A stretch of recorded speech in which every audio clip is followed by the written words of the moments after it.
तो revenue receipt is always taxable.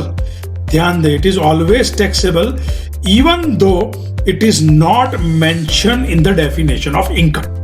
ठीक है, तो रेवेन्यू रिसिप्ट है तो डेफिनेशन ऑफ इनकम अभी हमने देखा इंक्लूसिव है, तो इट कवर्स मैनी थिंग। अगर वो लिस्ट में नहीं भी है तो भी आपको टैक्स देना पड़ेगा, ये कोर्ट का इंटरप्रिटेशन है। ठीक है, लेकिन अगर ये रिसिप्ट कैपिटल रिसिप्ट है तो क्या होगा?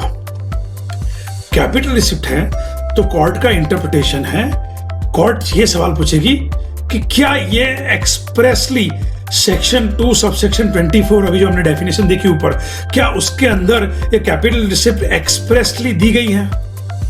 अगर एक्सप्रेसली दी गई है, if it is yes only then it become taxable. अगर वो लिस्ट में शामिल नहीं है, डेफिनेशन ऑफ इनकम की लिस्ट में शामिल नहीं है, तो उसके पर आपको टैक्स नहीं देना है, ऐसा कोर्ट का इंटरप्रिटेशन है। तो आई समराइज अगेन, अगर वो रिसिप्ट रेवेन्यू है तो आपको डेफिनेशन ऑफ इनकम खोलने की जरूरत नहीं है, you are liable for income tax.